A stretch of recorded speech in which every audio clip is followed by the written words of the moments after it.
Dr. Jane Goodall is one of the greatest scientists in history. As a young woman in the 1960s, she gained notoriety for her study of wild chimpanzees in the forests of Gombe National Park, Tanzania.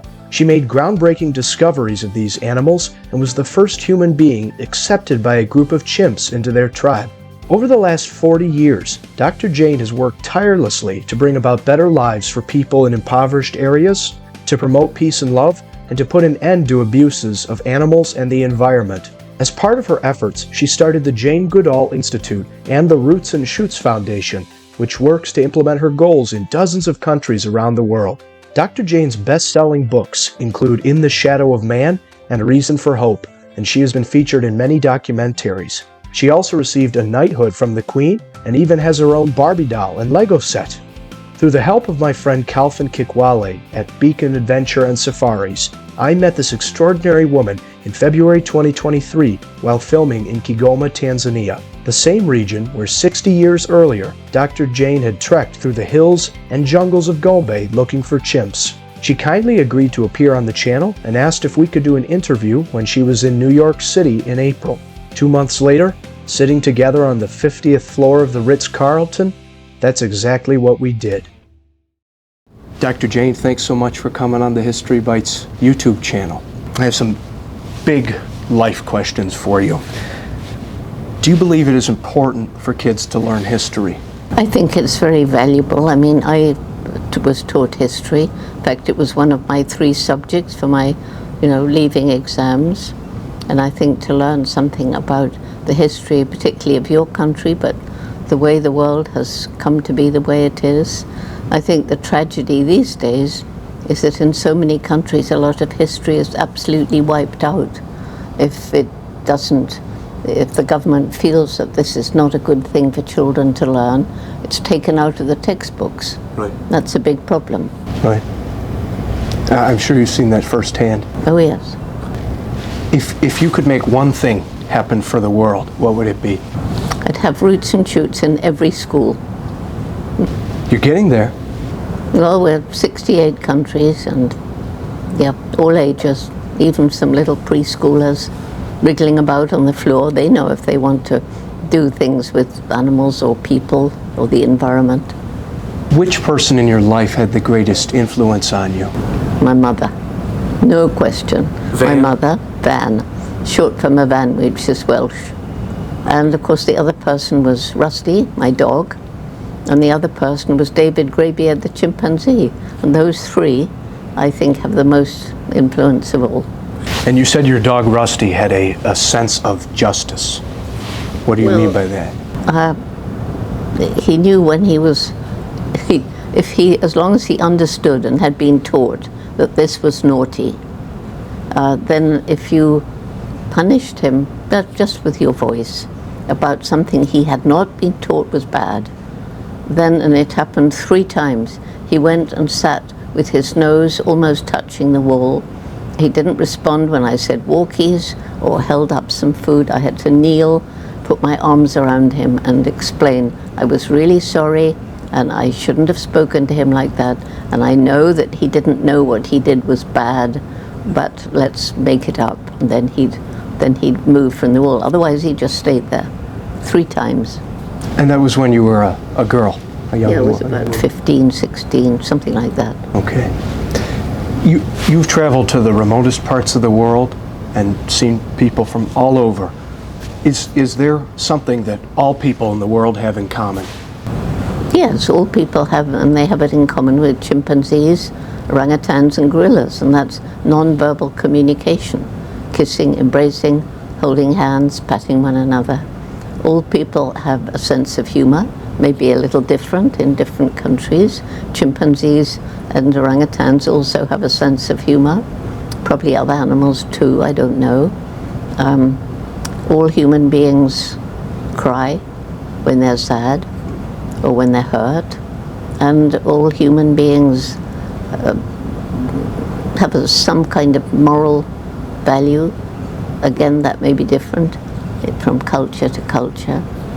So all human beings laugh. Do you have a hero, somebody you really admire? Well, when I was growing up, my heroes were in books because there was no TV. And so my heroes were Dr. Dolittle and Tarzan and Darwin. Dr. Dolittle. Got a book here. Yes. And it's got a review from you inside of it. So you said this was one of your heroes. What captivated you about this book and the other book you've mentioned in the past, Tarzan? As a girl, what captivated you? Because I'd always loved animals ever since I was, I think I was born loving animals. And there's Dr. Dolittle, who learns to speak animal language, and I wanted to speak animal language. In fact, when I was 8, I pretended to my friends that I knew what the dogs were barking about, what the birds were singing about, and the squirrels were chattering about. And my friends believed me when I told them, translated these sounds to them. And anyway, of course, Dr. Dolittle was taught by his parrot, Polynesia, so I wanted a parrot. And I think there was a time when I really felt a parrot could teach me, but I very quickly realized that that wasn't so. And then Tarzan, well, Tarzan was out in the jungle with the great apes, and I just wanted to be out in the forest. It's interesting, when I read Tarzan, the story of Tarzan now, I'm shocked because it's so full of violence. And but when I was young, that's how it was. People wrote about Africa, and there was all the violence and hunting and stuff, and that was just how you grew up. Right. And then, of course, it didn't take long to realize that that was awful. Well, and you're in a line of people I think would be considered great explorers, great adventurers of a sort, scientists in Africa. I mean, Dr. Livingstone would be one, in a way, and you're right. You've referred to it as the Dark Continent, and it was referred to that in the 19th century as well, as you know, because of the mystery around it and the dangers inside. And there you went as a 26-year-old English girl into what was then Tanganyika. Is that right? It wasn't Tanzania. It was Tanganyika. And I imagine there must have been quite a few things you were afraid of. How do you conquer fear? Well, the only thing I was afraid of was leopards. And I think that was because when I first got to Kenya, Dr. Leakey asked if I'd like to go with him because a leopard had killed a Great Dane and left most of the body. So they put up a live trap, and they put the dog remains inside, and of course the leopard went after it and got caught. And so there's this leopard in this cage, ready to be taken away somewhere less close to humans. And he was terrified, and that made him aggressive, because either when you're terrified you cower in a corner or you just lash out. And he was leaping at the cage, making it rock and snarling, and it was a very, very frightening sight, the power of him. And I think that just stayed with me. There wasn't any reason to be afraid of leopards, but they were there at Gombe. So a very scary time was when I was on my peak, and coming towards me along the little trail, I could see this leopard coming. So I made a loud noise, and I knew there was no point climbing a tree because leopards climb trees. So I made a loud noise and just ran away. When I got back, I didn't know when to go back because I didn't know if the leopard was hanging around. So I waited about 5 hours. I went to another part. When I got back, it was a little pile of leopard poo right where I was sitting. So he was marking, this is mine. So when you're afraid of something, do you find that fears go away as you get older, or do you have to, or do they stay with you and you just have to face them at different points in your life? Yeah, well, I guess you have to face them, but I'm lucky I haven't been afraid of much. I'm afraid of some of the dark times we're going through now. And you told me previously when we met a couple months ago that your favorite book was The Lord of the Rings by J.R.R. Tolkien. My favorite as well. What makes you love that book so much? Well, because he's created an entire unreal world that he makes it seem completely real with his mastery of language, linguistics. He's created languages, and I love it now because it's almost as though he's foreseeing the state we're in now. And the Fellowship of the Ring is what we have to grow through roots and shoots across the world. And I love it because right wins out over might, and that's what we have to do. The small deeds of everyday people working together. I sincerely hope there isn't total war like there is in the Lord of the Rings. I hope not either. There's war all over the world at the moment. You know, conflicts, and some that people don't realize. There's violence, brutality. You see, right, you're talking about the world right now. I know just a couple days ago you turned 89, so it's a happy late birthday. And also, as I think about your life and the books you've written, the places you've been, the scientific achievements you've had, as I study your life, I've seen all the hard work you've put into everything you do. What's the secret to discipline, to doing things that you don't want to do necessarily? Well, my mother taught me, again, Mum, you know, that if you're going to do a thing, do it properly. If there's something you don't want to do but really is necessary, then do it, but again, do it, give it all you've got. I mean, I didn't want to do a secretarial course. It was the last thing in the world I wanted to do, but I worked very hard at it and succeeded admirably. And then how useful that was when I met Leakey. But I didn't know it was going to be useful when I met Leakey. And Leakey, for our audience who may not know, who is Leakey? Dr. Louis Leakey, famous anthropologist, paleontologist, who I met in Kenya and who gave me the chance to study chimpanzees. Something nobody had done in the wild. Right. And that was about 70 years ago now, right? 1957? 1957 I met him, that's right. What is the best piece of advice you've received? Does one thing stand out to you? Yeah, what my mother said. You know, if there's something you want to do, then you're going to have to work really hard, take advantage of every and all opportunities, and if you don't give up, hopefully you find a way. In other words, follow your dream, but you've got to work. Right. Where do you find significance of purpose in your life today?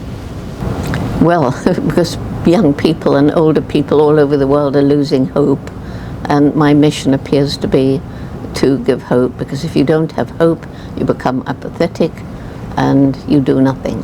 And if we all become apathetic and do nothing, then we're doomed. I mean, we're moving towards the point of no return.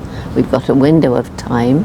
I was given a gift of communication, so I just have to use it and get as many people involved in roots and shoots. And so many people have come up to me after lectures and say, Jane, I'd given up, but now I promise you I'm going to do my bit.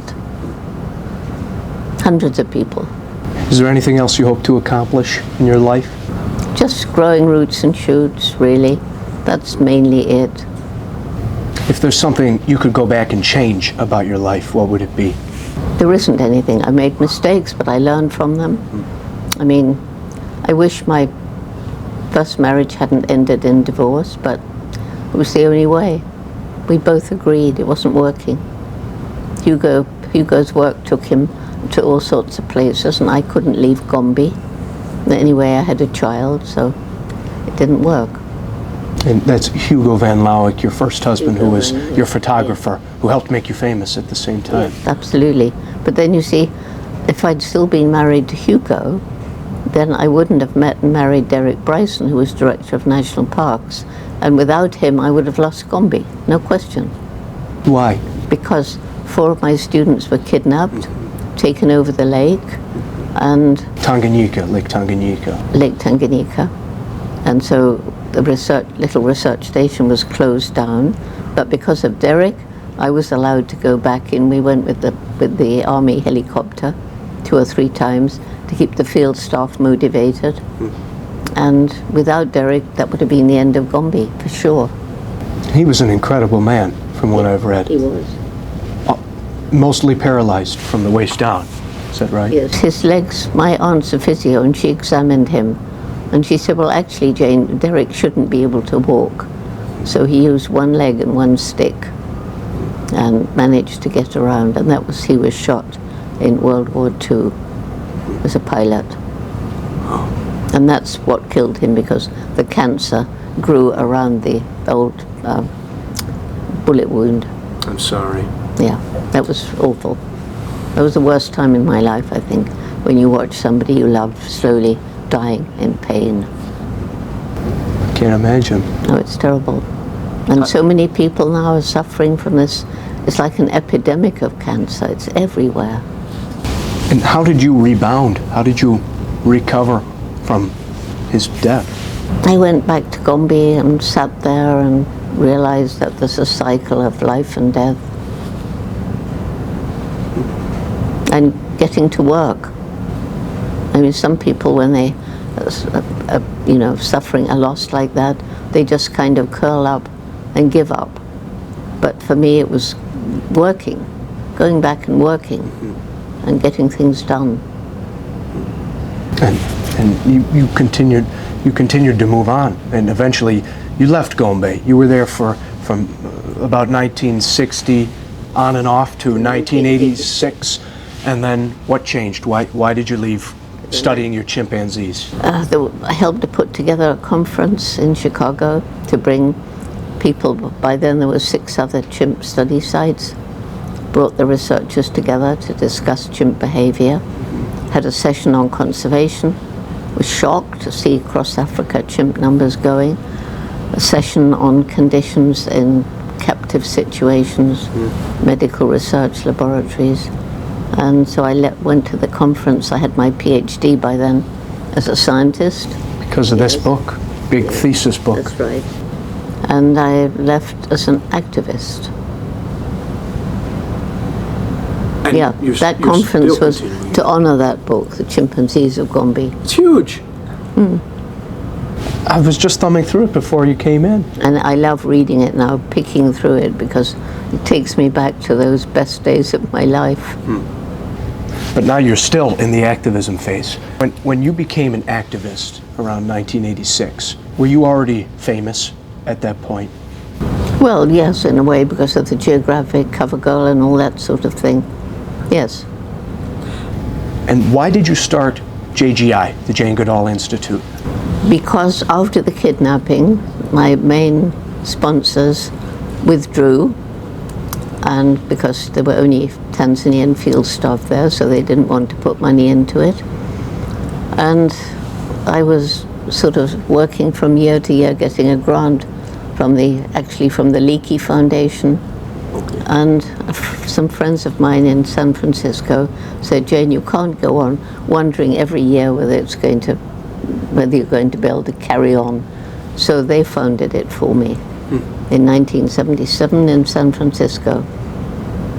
That's how it began.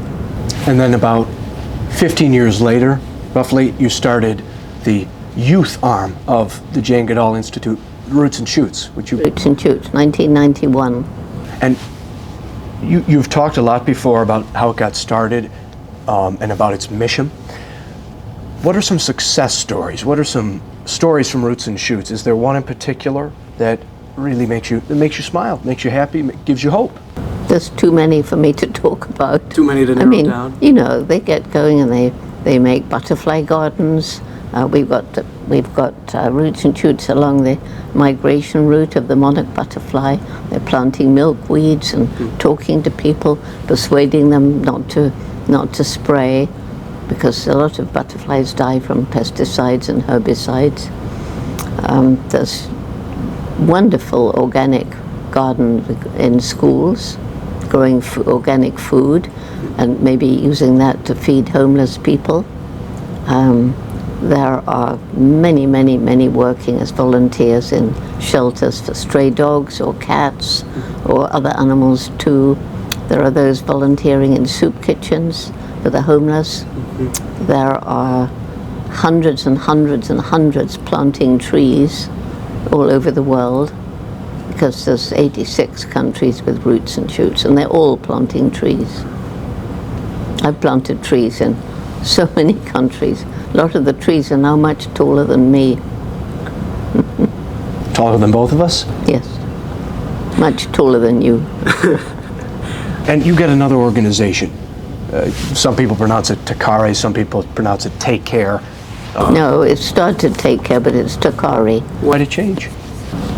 Because Take Care doesn't sound good, and the Tanzanians, it's in Tanzania, they helped start it, and Takare came more easily. Okay. And it comes off the tongue, and it's the Jane Goodall Institute's method of community-led conservation. Right. And we really started that back then in we began trying to get money for it in the late 1980s, and we didn't succeed in getting a grant because it was new.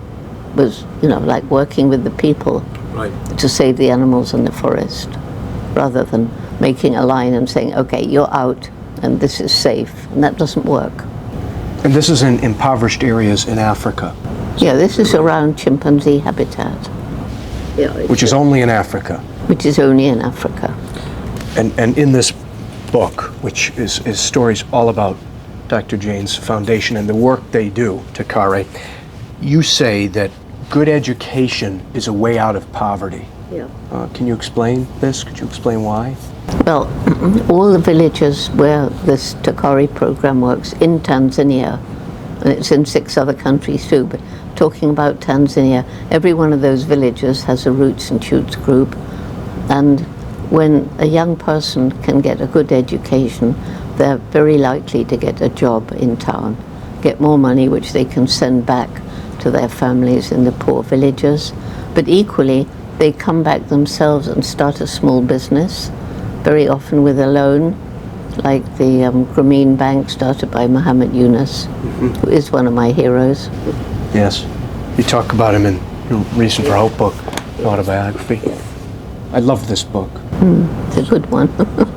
I loved how candid you were. You just told your story. And this is available. You can get this in a link below this video. What are some small choices that people in America or England could be making every day to help the environment? Well, for one thing, they can realize that every day they live, they make some impact, and they can choose what impact they make. And really important is what you buy. Where did it come from? Could you have bought it locally and saved, miles of transport and fossil fuel? Did it harm the environment when it was made? Is it cheap because of unfair wages? As companies compete to produce ever cheaper food, and therefore they want to skimp on wages. And is it harmful to animals, like factory farms? Meat, eggs, milk from factory farms. I stopped eating meat in the late 1960s when I read Peter Singer's book. He's a philosopher. It's called Animal Liberation. And I didn't know about factory farms. And I didn't know about the suffering and the cramped conditions and the cruelty. And now that we know that every single one of those animals is sentient, and some of them are highly intelligent, like pigs, and they can feel fear. Can feel fear. Yeah, they can all feel fear and pain. They can feel terror, and they can feel depressed. And so, anyway, the next time I looked at a piece of meat on my plate, I thought, this symbolizes fear, pain, death. That's the last piece of meat I ever had on my plate. And you've written a whole book about, you call it mindful eating. What are some ways people can be more mindful of what they eat? They can move to a plant-based diet. They can move to organic food. The problem is that poor people can't necessarily afford those things. They have to buy the cheapest, and the cheapest meat and food is often really bad, and you get all this obesity that you see around the world. We have to alleviate poverty. if we want to save the planet. People destroy the environment to survive.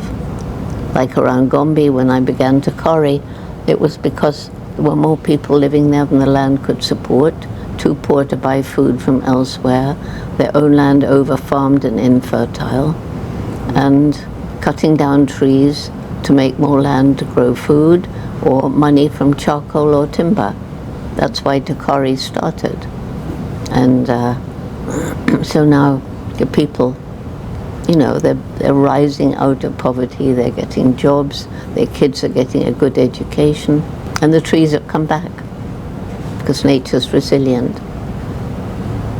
And you say in your book of Hope, you say that in addition to alleviating poverty, that we must reduce the unsustainable lifestyles of the affluent. And you've also said that it would take the resources of 6 planets to sustain the American lifestyle in every country in the world. So what are some ways you would suggest that we reduce these unsustainable lifestyles of the affluent? What are ways you would suggest?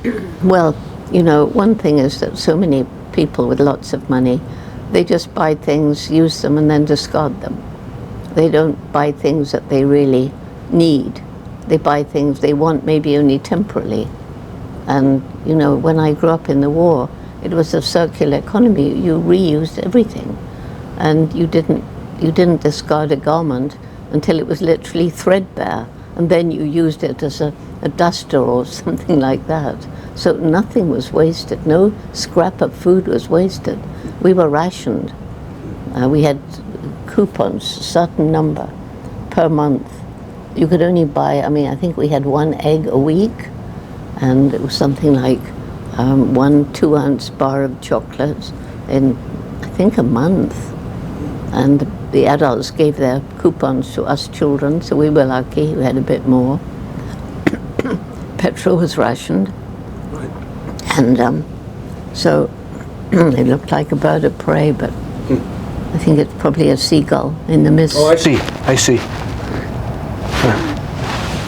And you must see a lot of seagulls in Bournemouth, your home on the coast of England? It's not flying like a seagull. It's flying like a bird of prey. There are peregrines here. They brought them in to reduce the pigeon population. Okay. Yeah. Well, you know a thing or two about birds. This one book that Dr. Jane wrote, it's all about stories of animal species that have been saved from the brink of extinction. Do you have any favorite stories of animals being saved? Yeah, I love the one about the black robin. It was reduced to 2 birds, 1 male and 1 female. Only 2 fertile birds left. And so I keep looking at this bird to see what it is. Anyway, this man, Don Merton, he'd studied them, and he'd been fighting with the government to let him capture them from the mainland where they were being reduced by cats and rats, because they don't fly, or they don't fly very well, and they haven't built up responses to these introduced predators. There's no predators. You know, in New Zealand we're talking about. Okay. So anyway, finally he caught the last 7, put them on this island offshore, no cats or rats, and went back in the spring. You can't go in the winter because the sea's so wild. And there were, he discovered there was only 1 fertile male and fertile female. And the female had a young mate, but she dumped him. I mean, she had an old mate, and they're usually faithful, they pair for life, but she dumped her old mate who was infertile. She took one of the young ones, the only one who was fertile it turned out, and they laid eggs, 2, and Don took them away and gave them to a tomtit, same size bird, hoping she'd make another nest. She did. 2 more eggs. He took those and gave them to another tomtit, and as he hoped, she made a 3rd nest. Then he left her. But by this time, the tomtits had hatched the first lot of eggs, and he didn't want them to grow up as tomtits. They had to learn black robin behavior, so he took the little tiny chicks and gave them to, she was called Old Blue because she had a blue band, and she was a bit startled. She's still sitting on her last 2 eggs, but her mate, known as Yellow, because he had a yellow band, he brought food for them. And then the last eggs with the tomtits hatched, and Don and his fellow researchers took them and gave them to poor old Blue, who now has 4 live chicks, her own eggs just hatching. Wow. And he said, she looked up at me as if to say, what next? And he said, it's all right, darling, we'll help you. And so he and his 2 researchers were collecting insects and feeding them. Well, there's now 500. Terrific. And they've been moved onto 4 islands, hoping there'll be some genetic drift. Because, of course, they're all identical genetically. Wow. And you mentioned how you grew up loving animals, and you also just said that you grew up during the war. You're referring to World War II. How did World War II impact your life?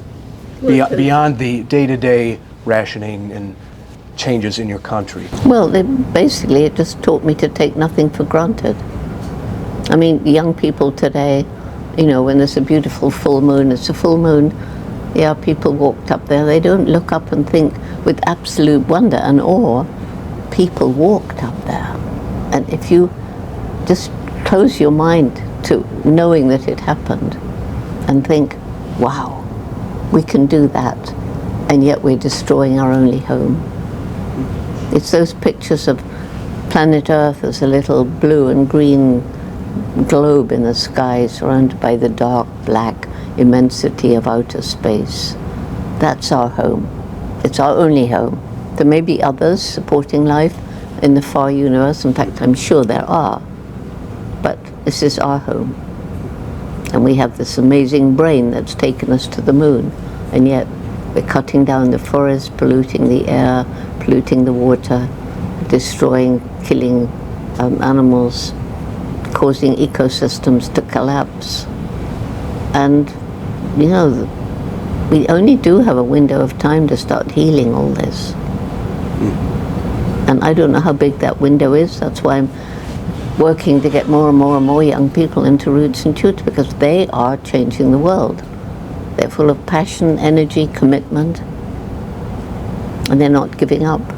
And you have a necklace of the continent of Africa around your neck. I've read there's an autobiography of letters that you wrote, and the title is Africa in My Blood. Africa in My Blood. Can you explain that? Why, do you know why Africa was in your blood? Well, it was from reading Dr. Dolittle releasing circus animals in Africa and Tarzan. That's why I put it in my blood when I was a child. Maybe it was in my blood anyway.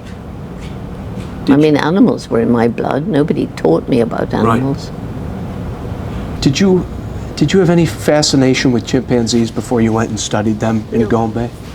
No. I mean, I was given a toy chimpanzee by my father when I was 1.5. He was named after there was only one baby chimp ever born in London at the time. And he was named Jubilee because it was King and Queen's Jubilee year.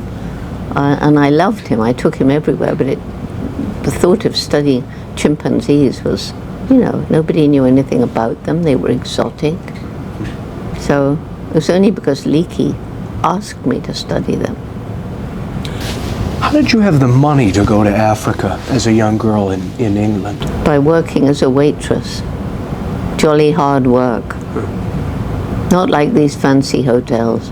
It was people after the war, pretty poor, coming down to the seaside.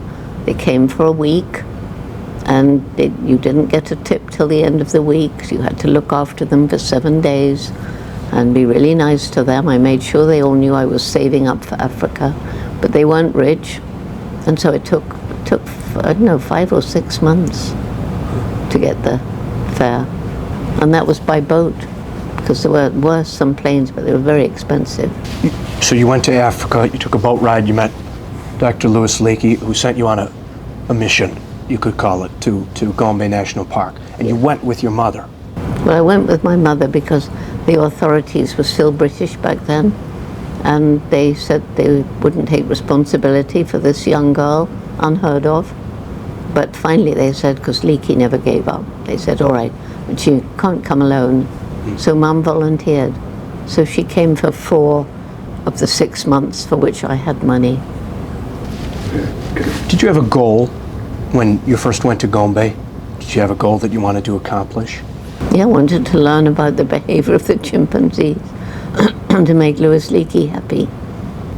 And what were your most amazing discoveries? Well, I think I would call them observations. But tool using, chimps using and making tools. In fact, their communication is the same as ours. Kissing and embracing and holding hands and swaggering, and the fact that they have these long-term family bonds that can last through a life of up to 60 years. And basically they're so like us.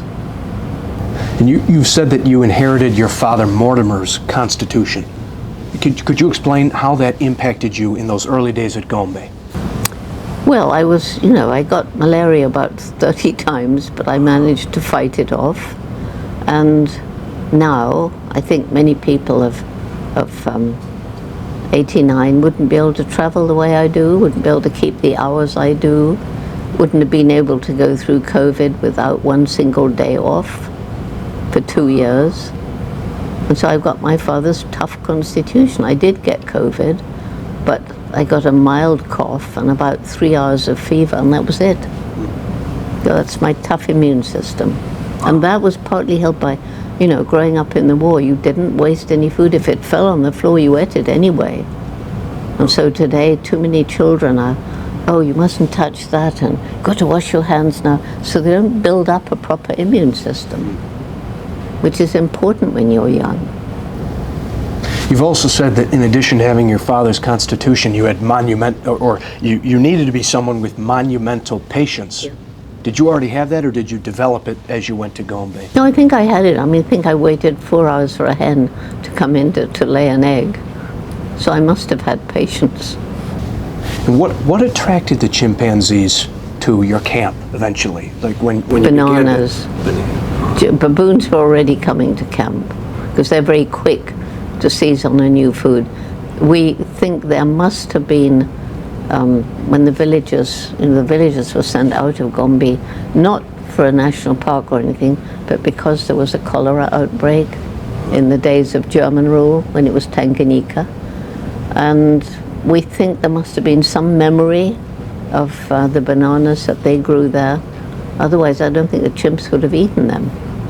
And you are the only human accepted into chimpanzee culture. No, I wasn't. Group. No, I didn't want to be. Huh. I didn't want to be. I wanted to watch them through a window.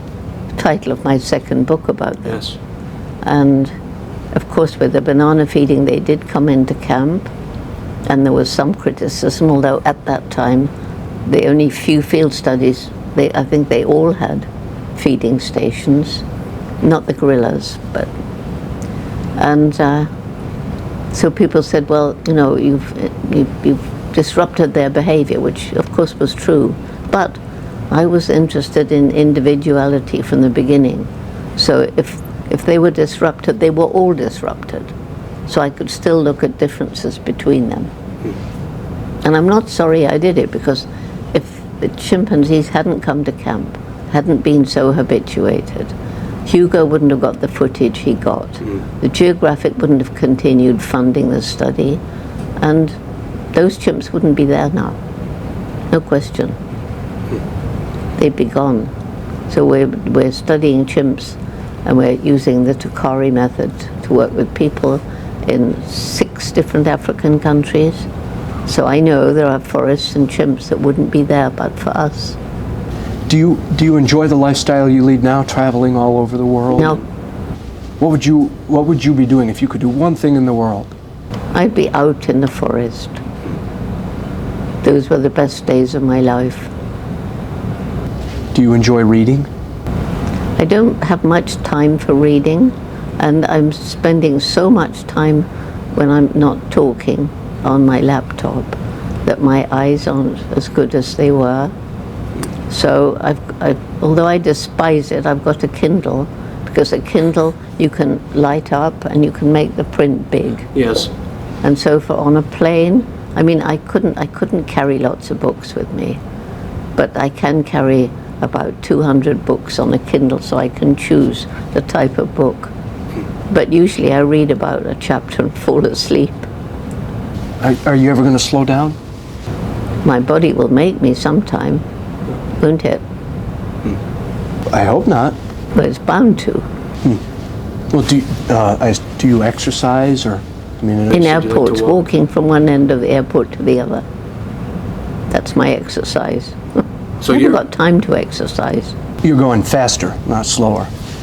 Yes, in a way. Yeah. When you look back on your life, I mean, you're most known as the chimpanzee lady, the lady who helped introduce us to these animals in a way we had never understood before, we had never seen, and you've changed so much of science and so much of the way people think about animals. Is there an encounter you had with an animal that really means a lot to you, that you think back on and you can sort of close your eyes and think back to?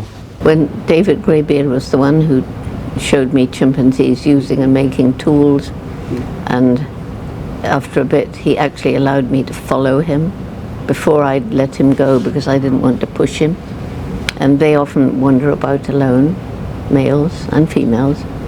And so I was following him, I lost him, and I thought, well, it doesn't matter, I'll find him another day. But when I finally pushed through this tangle of vegetation that he'd vanished into, and I came out the other end, he was sitting looking back. Looked as though he was waiting for me, and maybe he was, I don't know. And I sat near him, and there was a ripe red palm nut on the ground, which chimps love. So I picked it up and held it out on my hand towards him, and he turned his head away, and I put my hand closer. He turned, he looked directly in my eyes, reached out, took the nut and dropped it, and then gently squeezed my fingers, which is how chimps reassure each other. Well, thank you for sharing that. Thank you for your work. It's a pleasure to speak with you, pleasure to hear you, and I hope you have many more years to keep going and doing your work. Thank you for everything. And I hope you've enjoyed this conversation. There are links below this video where you can join Dr. Jane's foundation and purchase her books and get more involved in learning about her life and her work. And until next time, go learn your history. And that's how I close the videos. Good.